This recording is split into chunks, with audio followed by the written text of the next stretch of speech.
Hello, ഇന്ന് വളരെ ഉപകാരപ്പെട്ട ഒരു വീഡിയോയുമായിട്ടാണ് വന്നിട്ടുള്ളത്. നമ്മുടെ കൈകളിലുള്ള എന്യൂമറേഷൻ ഫോം എങ്ങനെയാണ് കൃത്യതയോട് കൂടി പൂരിപ്പിക്കുക എന്നതിനെ പറ്റിയുള്ള ഒരു വീഡിയോ ആണിത്.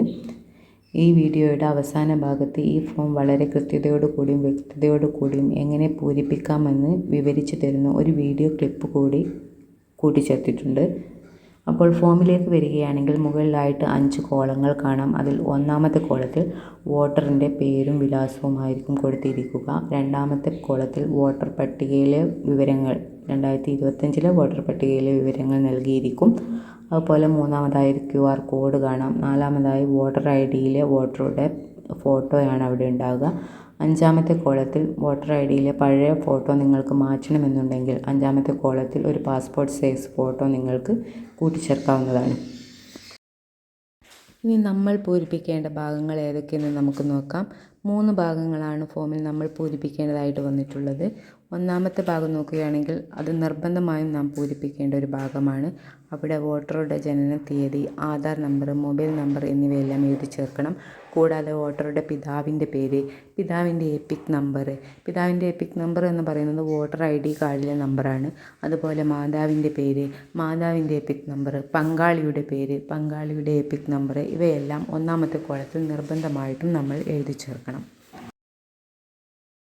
ഇനി നമുക്ക് രണ്ടാമത്തെ കോളത്തിലേക്ക് വരികയാണെങ്കിൽ രണ്ടാമത്തെ കോളത്തിൽ 2002 വോട്ടർ പട്ടികയിൽ വോട്ടർ ഉൾപ്പെട്ടിട്ടുണ്ടെങ്കിൽ ആ വിവരങ്ങളാണ് എഴുതി ചേർക്കേണ്ടത്. അവിടെ വോട്ടറിൻ്റെ പേര്, അതുപോലെ 2002 വോട്ടർ ID കാർഡിലെ നമ്പർ, മണ്ഡലം, ജില്ല, സംസ്ഥാനം തുടങ്ങിയ കുറച്ച് ഡീറ്റെയിൽസ് അവിടെയും എഴുതി ചേർക്കാനുണ്ട്.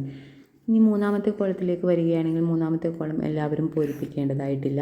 രണ്ടാമത്തെ കോളത്തിൽ പറഞ്ഞതുപോലെ 2002 വോട്ടർ പട്ടികയിൽ ഉൾപ്പെടാത്ത വോട്ടറാണെങ്കിൽ മാത്രമേ മൂന്നാമത്തെ കോളം നമ്മൾ പൂരിപ്പിക്കേണ്ടതുള്ളൂ. അങ്ങനെയാണെങ്കിൽ 2002 വോട്ടർ പട്ടികയിൽ വോട്ടറിൻ്റെ ബന്ധുക്കളായിട്ട് പിതാവോ മാതാവോ ആരെങ്കിലും ഉൾപ്പെട്ടിട്ടുണ്ടെങ്കിൽ അതാണ് മൂന്നാമത്തെ കോളത്തിൽ അവരുടെ ഡീറ്റെയിൽസാണ് പൂരിപ്പിക്കേണ്ടത്. അതിനുശേഷം ഏറ്റവും താഴെയായിട്ട് നമ്മുടെ ഒപ്പ് കൂടി ചേർത്താൽ ഫോം പൂർത്തിയായി. ഇനി ഈ വീഡിയോയുടെ തുടക്കത്തിൽ പറഞ്ഞതുപോലെ ഇതിൻ്റെ പൂർണ്ണ വിവരങ്ങൾ ഉൾക്കൊള്ളിച്ചു കൊണ്ടുള്ള ഒരു വീഡിയോ ക്ലിപ്പാണ് അടുത്തതായിട്ട് കൊടുത്തിരിക്കുന്നത്.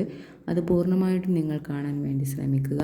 അത് 100% നിങ്ങൾക്ക് ഉപകാരപ്പെടുന്നതാണ്. ആ വീഡിയോ കണ്ടു കഴിഞ്ഞതിന് ശേഷം നമുക്ക് വീണ്ടും തിരിച്ചു വരാം. SIR ഫോം എങ്ങനെയാണ് ഫില്ല് ചെയ്യുന്നത് എന്ന് നമുക്ക് നോക്കാം.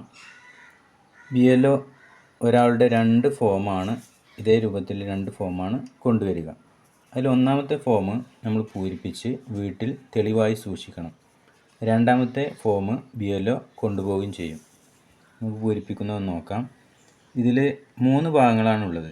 ഒന്നാമത്തെ ഭാഗം, രണ്ടാമത്തെ ഭാഗം, മൂന്നാമത്തെ ഭാഗം. ഈ ഭാഗം എല്ലാവരും തീർച്ചയായും പൂരിപ്പിക്കേണ്ട ഒരു ഭാഗമാണ്.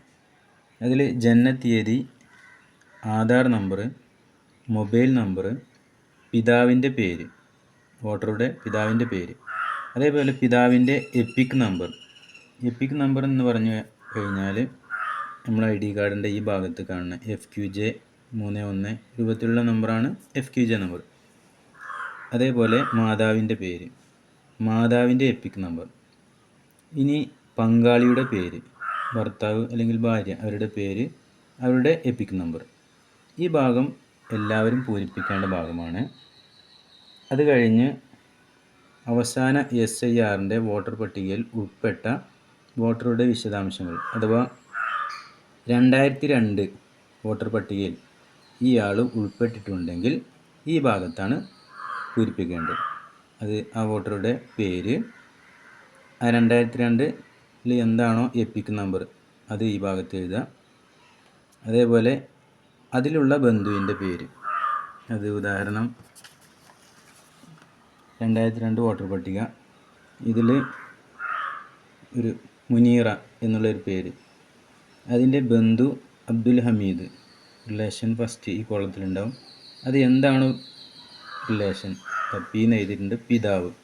ഈ രൂപത്തിൽ തന്നെ നമ്മളിവിടെ ഫില്ല് ചെയ്യണം. ബന്ധുവിൻ്റെ പേര് അന്ന് ഏതാണോ അതേപോലുള്ള ബന്ധം, പിന്നെ ജില്ല, മലപ്പുറം ജില്ല, സംസ്ഥാനത്തിൻ്റെ പേരും എഴുതി. നിയമസഭാ മണ്ഡലത്തിൻ്റെ പേര്, അന്ന് ഏതാണോ നിയമസഭാ മണ്ഡലത്തിൻ്റെ പേര് അതാണ് എഴുതേണ്ടത്. ഇപ്പോൾ പെരിന്തൽമണ്ണ എന്നാണ് ഇവിടെ നമ്മുടെ 78ാം ബൂത്തിലുള്ളവർ എഴുതേണ്ടത്. നിയമസഭാ മണ്ഡലത്തിൻ്റെ നമ്പർ, അത് 2002 വോട്ടർ പട്ടിക നോക്കി ഈ ഭാഗം പെരിന്തൽമണ്ണ മണ്ഡലത്തിൻ്റെ നമ്പർ AC കോഡ് 42, അതേപോലെ അതിൻ്റെ പാർട്ട് കോഡ് 78. അത് പല ഭാഗങ്ങളിലും പലതായിരിക്കും. ഈ ഭാഗം നമ്പർ എന്നാണ് പാർട്ട് കോഡ്. ഇവിടെ 78. പിന്നെ ക്രമ നമ്പർ, ഈ ഭാഗത്തുള്ള സീരിയൽ നമ്പർ, ആ കക്ഷി ഏത് ഭാഗത്താണോ ആ സീരിയൽ നമ്പറാണ് ഈ ഭാഗത്ത് എഴുതേണ്ടത്. അതേപോലെ മൂന്നാമത്തെ കോളം 2002 വോട്ടർ പട്ടികയിൽ ഉൾപ്പെടാത്ത ആൾ പൂരിപ്പിക്കേണ്ട ഭാഗമാണ്. 2002 വോട്ടർ പട്ടികയിൽ ഉൾപ്പെട്ടിട്ടുള്ള ആൾ ഈ ഭാഗത്തും ഉൾപ്പെടാത്ത ആൾ പൂരിപ്പിക്കേണ്ടത് ഈ ഭാഗത്തുമാണ്. അതിൽ ആരാണോ ഈ വോട്ടറുടെ 2002 ഉൾപ്പെട്ടിട്ടുള്ളത്, അച്ഛനാണോ അമ്മയാണോ, അവരുടെ പേര് കണ്ടുപിടിച്ചതിന് ശേഷം അവരുടെ പേരാണ് ഈ ഭാഗത്ത് എഴുതേണ്ടത്. അതേപോലെ അവരുടെ എപ്പിക് നമ്പറാണ് ഈ ഭാഗത്ത് എഴുതേണ്ടത്. ആ കോളത്തിൽ അവരുടെ ബന്ധുവിൻ്റെ പേരും അവരുടെ ബന്ധുവുമാണ് ഇതിൽ എഴുതേണ്ടത്. അതേപോലെ ജില്ല, സംസ്ഥാനത്തിൻ്റെ പേര്, നിയമസഭാ മണ്ഡലത്തിൻ്റെ പേര്. 2002 ആ കക്ഷി ഏത് നിയമസഭാ മണ്ഡലത്തിലാണോ അതിൻ്റെ പേരും അതേപോലെ നമ്പറും ഭാഗം നമ്പറും ക്രമ നമ്പറും അതാണ് എഴുതേണ്ടത്. അതിന് ശേഷം BLO ഇവിടെയും നമ്മുടെ വീട്ടിലുള്ള ആളുകൾ ഇവിടെയുമാണ് ഒപ്പിടേണ്ടത്. അത് ഒരു കക്ഷിക്ക് തന്നെ എല്ലാവരുടെയും ഒപ്പും ഇടാവുന്നതാണ്. അപ്പോൾ വീഡിയോ മുഴുവനായിട്ടും നിങ്ങൾ കണ്ടെന്ന് വിശ്വസിക്കുന്നു. ഈ വീഡിയോ നിങ്ങൾക്ക് പൂർണ്ണമായിട്ടും ഉപകാരപ്പെട്ടിട്ടുണ്ടെങ്കിൽ ലൈക്ക് ചെയ്യാനും ഷെയർ ചെയ്യാനും സബ്സ്ക്രൈബ് ചെയ്യാനും മറക്കരുത്. ഇനി പുതിയൊരു വീഡിയോയുമായി വരുന്നതുവരെ ബൈ.